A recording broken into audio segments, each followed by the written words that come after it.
There's been some cooling off, and we're going to keep seeing the cooling off. The cooling off is going to go on. Now, is this going to be a major deal? We'll find out. Rising low 114,000, and then that was revised even lower to 89,000. And then came the big annual revision around the same time, which showed the economy actually added 818,000 fewer jobs than originally reported. So everyone was like, what's going on? That's when the narrative fully shifted from, okay, inflation is the biggest thing we have to worry about, to now the labor market is the biggest thing we have to worry about. Maybe it's crashing. But then the August report came in, it showed better than expected wage growth, drop in the unemployment ways. So I think the September report could have kind of that same soothing effect as long as it comes in right around. No, we need a soothing effects. Why do we need the soothing effects? We need the soothing effects because right now we want to make sure we do, again, this is the story. We want to make sure we don't have an issue. We do not have an issue with the economy. If that's what's going to happen, then we might be on for a market rally, which we need to watch out for, which is very important. Around economist expectations. Yeah, I'm excited to check it out. And layoffs are still been generally low, but there has been a few recent announcements. CVS announced that it was going to cut up just about 3,000 jobs, and Samsung also had a announcement about some layoffs coming as well. So that's something that the Federal is going to watch, on a holistic basis to make sure that the economy doesn't go into a tailspin here. And then looking ahead, more rate cuts are expected for later this year. How big they are will depend on the health of the labor market. So that outlook could be murky. Again, like I've said, this is kind of the last real good crystallized data that Jerome Powell will be able to look like to inform his rate cut decisions, because the October jobs report will be a little more murky, and we'll get that rate cut announcement or the rate decision at the beginning of November. So that is why this particular report is kind of like the last big one before we see potentially our next rate cut. Toby, I have some breaking news for you. Turns out hooking up an always-on camera to unassuming glasses and feeding the camera directly into the internet would lead to some scary results. And that's exactly what two Harvard students... Okay, so I think that this is going to potentially be something very interesting. It's gonna. I think the news is going to be good on this. I feel that the futures are up. The numbers are looking pretty interesting. If you want to put on some trades, now is the time. But again, sorry for the constant rehashing, but I'm showing you how the story is being created in this market, right? The story is literally being created in this market as we speak, and they are trying to make up their mind, because what we're doing right now, what these guys are doing here at Yahoo and Schwab and Bloomberg, they're all, and then all the thousands of traders out there right now, what we're trying to do is we're trying to figure out what is the story. Now, is this the real story? Like I tell you before, by the way, for more information, insightful information such as this one, do subscribe and do like this channel, obviously, and put a like. Maybe sometimes it's a little bit confusing, but you have to understand we're working at 3 channels at the same time, trying to put some trades, trying to help you out here. So I'm trying to give you a good recap as to what is going on, which is always, which is a good thing. So let's see what's going on with these guys over there. Make sure we're clear here. This is not over, right? They're just saying, you know what? I feel bad for the people in North Carolina with the hurricane and thing. So we're going to postpone the strike, which is good, which is very good, because what this is going to do, this is going to provide an impetus for the market. There was something new happening with the market with this thing yesterday in the war on the Middle East, but now what we have is the situation where actually the strike is being delayed, which is good. So that's a positive news for the market right now. Don't forget, remember what I tell you all the time: who are the player? Who's talking to you? Well, this is the government talking to you. So obviously they're going to put a spin to it. They're going to say that everything is going to be fine. Remember what these people want. they want a reduction of automation, right? That's going to be very difficult because if you look at overseas, everything is automated. In China, all that stuff, there's almost nobody working there. So they want to basically slow down the progress so that they get a job, keep a job, which makes sense to me. The only thing is, can you stop progress? In addition, they want almost 60% raise over the next couple of years. That's a lot. But then again, does the government right now wants to strike inflation, all everything that's happening? Probably not. So that is getting resolved. I mean, everything is going to get resolved at the end. The war is going to get resolved. This is going to get resolved. You're not going to have a stock market crash, right? So, but the point is, you want to play that volatility over time. If you're going to buy stocks right now, it makes total sense because this thing is on the way out. These people do not want a stock market crash, like I always told you, and they have the ability to stop it. No, that's interesting. I mean, I didn't realize you could do that, but I didn't know you could do that. So that's interesting. Okay, so we're coming close to the close to the time here. That should be very interesting indeed. Let us see what else is happening. Okay, so let's let me show you what's going on with FinFiz right now, because that's important, right? As you could see, as you could see, we are having what do we have? It's exactly 8:27. 8:27. Everything is green, as I tell you. Everything is green. You could see it. Everything is going to be green for a while because the unemployment is going to be okay. What's going on with we have the strike that's been taken out of the system, which is fantastic. So I think there should be an interesting. So let's watch it. It's coming up. We have about 3 minutes left. 3 minutes left. Let's hear it from these people over in Bloomberg surveillance. So let's see what we have over here. And carriers really during this last year's had record profits. And this is a deal that could give workers their fair share after a period of having very little wage gain. So it's a nice, important step forward. Of course, they have more work to do. Director Brainard, I can say I'm really impressed in your ability to focus with them mowing the lawn and yelling behind you, because honestly, it's always sort of unfathomable. They're always mowing the lawn there. So thank you for that. I am wondering, though, Director Brainard, how much you see a sort of necessity for workers to have to be kind of flexible at a time of great change, and that there are some technological changes that are more easily implemented if companies have the ability to figure it out as they go along, to not necessarily be beholden to contracts that were written in a different time. How do you argue that labor negotiations should continue with organized labor if companies need to have that suppleness? Oops. Well, that is a very interesting question, because you say you want these people to go to get their money. You want to give them everything, the workers everything, but is this really helping them for the long term? At a time of great change. Yeah, so what I would say is when you look at the contract that you saw on the West Coast ports, for instance, which was a very successful contract for workers, for all of the employers. It is a contract that resolves those issues and moves forward.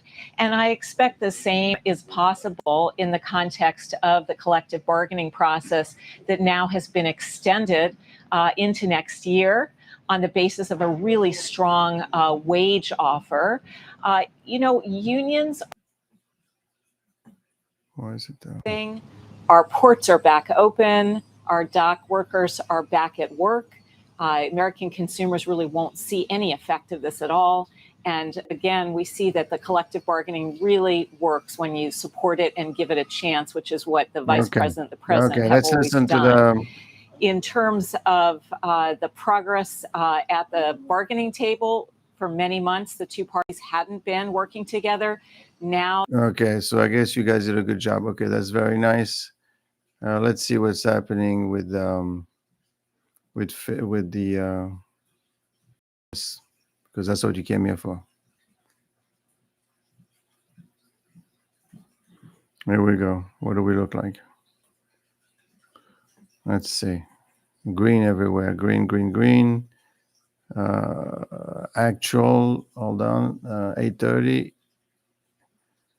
831.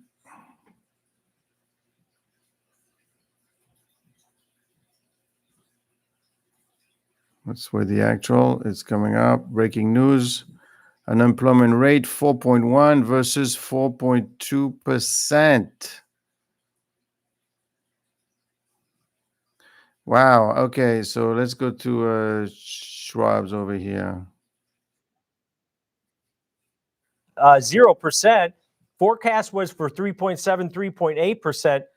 Average hourly earnings up month over month, up 0.4%. So wages continue to grow. That's going to help that inflation story. Mm-hmm. But does it also trigger, hey, that the workers are going to be out there continuing to spend when wages are going up? Well, I think we'd hope. I mean, the good old resilient U.S. consumer. So this is good news. This is very good news. Job report 4.1% versus the estimate of 4.2%. I'll take that any time of the day.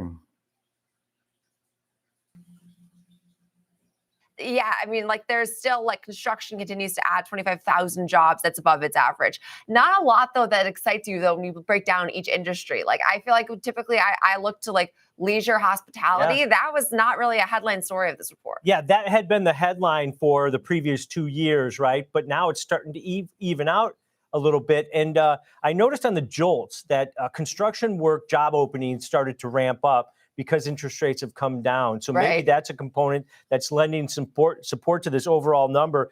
Average hourly work week hours actually 34.2. That came in a tenth below expectations. But labor force participation rate, I mentioned this before the number came out. They were expecting that to maybe tick up a tenth or 2/10.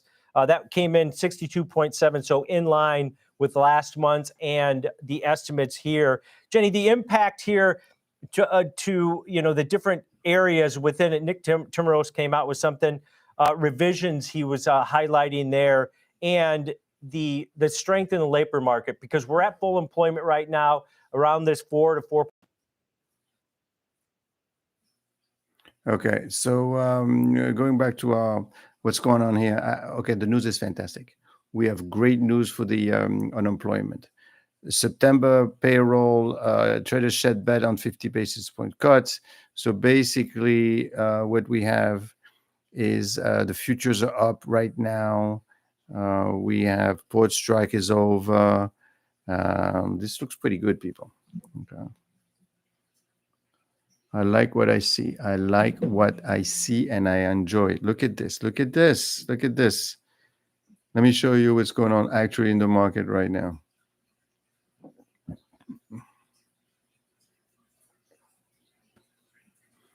Okay, here we go. So you could see the numbers right here. See the numbers? These are great numbers. Look, look, look, look, look, look, look, look, look.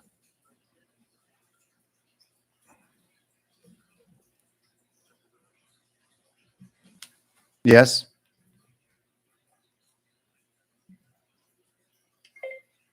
Are you sharing your screen? I don't see anything. Oh, no, not yet. Okay. Not yet.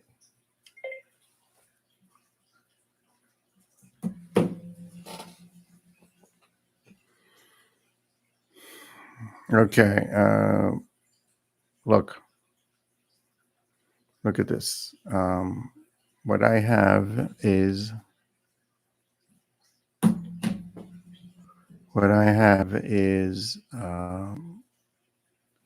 254,000 for non-filed payroll versus 135, right? I mean, 223 versus 124. Hourly earnings are going up a little bit. Let's be careful. Unemployment really is down. I mean, this is fantastic news. This is fantastic news for us. What is this going to mean? Look, I am going to show you. Obviously, this whole thing is green. This whole thing is green. And this is a Russell, and this is the S&P. We're not going to be open for another hour, but let's take a look at Tesla because we talked about them yesterday, right? We talked about Tesla yesterday. Let's see what Tesla is doing. All right, let's take a look at the 1 minute. Now, this is a name you look at this. Okay, we're at 240 yesterday. I told you. I said, watch Tesla. Okay. I did put up a call on it yesterday and a put just in case. But this thing is going to go to 246. So, I mean, it's too late for you to do anything because by the time it opens, it's going to open very wide. But that's what I meant. But you need to take advantage of the market. That's how you take advantage of the market. Look at this. Look at this. This is going to be very good. What else do we have here? So, right. Look. Let me spend some time on Tesla because I made a video on Tesla yesterday. I told you that there's lots of pumped up positive news on this. Right. We are 240. Right. We opened at 250 yesterday. I don't see any reason why. See, look what's happening. Again, we're hugging the 20-day, right? We're hugging the 20-day. We're hugging the 20-day. We're hugging it here. We're hugging it. And what's going to happen is, look, now obviously we're shooting up, and that's going to recalculate the 20-day. But I'm feeling pretty confident about that. I think that Tesla has a lot to offer. I mean, I know it's an expensive stock, but then again, and the reason I'm saying it's expensive is for this reason. Right? Take a look at that. Right? Look at the P ratio. Right? The P ratio is pretty high. That's a very high P ratio at 69.77. So that what you're going to mean is that we might have an issue with it. We might potentially have an issue with it because of the fact that at 69.77. But then again, when you look at a name like that, it's really, at the end of the day, you're looking at, it's a romance around the stock, quite frankly. I mean, so overall, pretty good news. Very impressed. I like it. Check out Tesla today. You're going to be very impressed. This thing is already at 245. This is going to be 250 day. Now, what about the other one that we were looking at? We're looking also at GCT. Let's see what that looks like. Right, GCT, we weren't doing so well. Don't forget GCT. I like to review those names because I did make some recommendations. How it was going up, hugging the 20-day, and then we kind of leaned back against it. Let's say about the past 2-3 days, right, since October 2nd, it's been kind of going down a little bit right there. Okay, but it's hugging it back. Made some money here when we saw this on Monday, but now, but don't be surprised because it does this, it crosses it, it goes back up, it crosses it, it's ready to take off again. Now, if I look, because there's no negative news, right? Right now we closed here. Now we seems to be, well, let's see, because this is not trading as much. No, well, look, we got some interesting stuff around 26, 27. So both of them are going to be now. What does it all mean, right? At the end of the day, what this means is that the story in the market is getting more and more positive. The strike has been taken care of. We're waiting for Tesla to give us some bunch of news. Yes, I know Tesla is very expensive. I know the P is high, but at the end of the day, quite frankly, you are buying something very interesting. I mean, look, let's see what Robotaxi event is going to be all about. But they're going to announce a new car, a cheaper car, which they need that to grow. They're going to announce a robo-taxi business. I mean, this thing drives itself. This is going to be, I don't hear too much of the story right now, but this potentially could be an AI story. They could look at this stock and think, this is an AI stock. So overall, pretty positive. The only thing that we still have this thing in on the Middle East. Well, okay, but you know what? I don't think nobody wants that much of trouble. Now they say they're going to be bombing the nuclear facility. This thing is buried so far deep in the ground that it's not staying on ground. You're not going to bomb anything. They're not going to be able to get to it, right? So, and maybe if everybody's got the nuclear weapons, then everybody comes down and nobody does anything and everybody stays home, like between the Russia and the US, remember? So without getting into the geopolitics, although you should be concerned about it, right now, it feels to me like the coast is clear. The unemployment and all that business seems to be, unless it's some news that we haven't thought of, but the non-farm payroll rises 254,000 versus 150,000. That is very good. Oh, my good friend Ben Lan is talking, Ben Warren. Let's see. I think it probably makes sense to listen to what he has to say.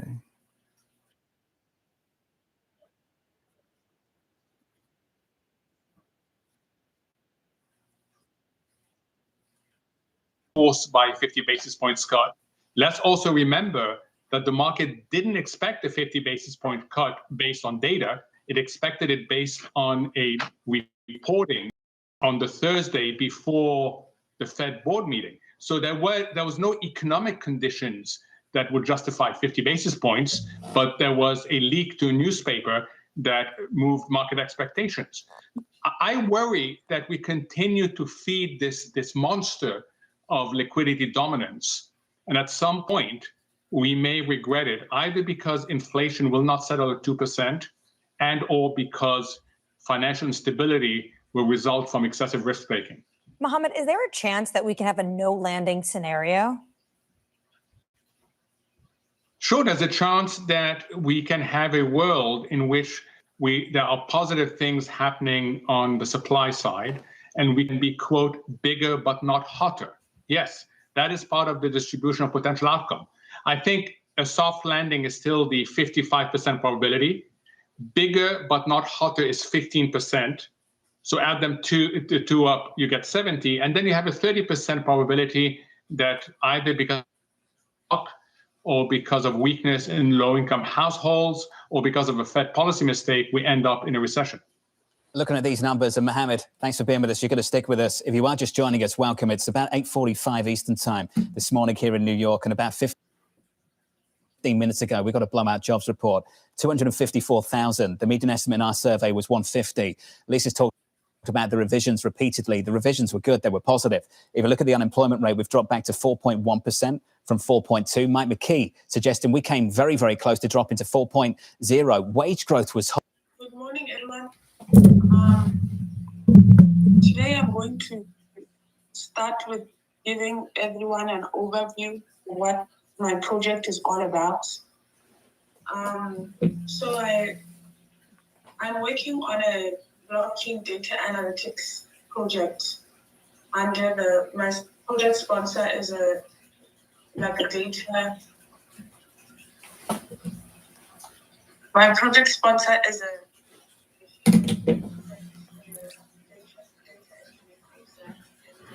Okay. So that's what we're talking about. Okay.